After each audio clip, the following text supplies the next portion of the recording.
আপনি কি জানেন একদিন একটা বাসের মধ্যে দুইজন লোক গল্প করছিল। প্রথম ব্যক্তিটি বলল, আপনি কোথায় থাকেন? দ্বিতীয় ব্যক্তি উত্তরে বলল, আমি তো ঢাকায় থাকি। তখন প্রথম ব্যক্তি বলল, আরে আমিও তো ঢাকায় থাকি। দ্বিতীয় ব্যক্তি বলল, আপনি ঢাকার কোথায় থাকেন? প্রথম ব্যক্তিটি বলল, আমি মোহাম্মদপুরে থাকি। দ্বিতীয় ব্যক্তিটি বলল, আরে আমিও তো মোহাম্মদপুরে থাকি। প্রথম ব্যক্তি বলল, মোহাম্মদপুর কয় নাম্বার রোডে থাকেন? দ্বিতীয় ব্যক্তি বলল, মোহাম্মদপুর 3 নম্বর রোডে থাকি। প্রথম ব্যক্তি বলল, আরে আমিও তো 3 নম্বর রোডে থাকি। দ্বিতীয় ব্যক্তি বলল, 3 নম্বর রোডের কয় নম্বর বিল্ডিং এ থাকেন? প্রথম ব্যক্তিটি বলল, 3 নম্বর রোডের 12 নম্বর বিল্ডিং এ থাকি। দ্বিতীয় ব্যক্তি বলল, আরে আমিও তো 12 নম্বর বিল্ডিং এ থাকি। প্রথম ব্যক্তি বলল, 12 নম্বর বিল্ডিং এর কয় তলায় থাকেন? দ্বিতীয় ব্যক্তি বলল, 5 তলায় থাকি। প্রথম ব্যক্তি বলল, আরে আমিও তো 5 তলায় থাকি।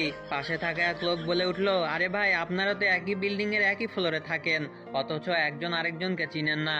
সেই লোকটির জবাবে সেই দুই লোকটি বলল, ভাই, আপনার সমস্যা কি? জ্যামের মধ্যে সময় কাটানোর জন্য আমরা বাপ ছেলে একটু আলাপ করছি আর কি।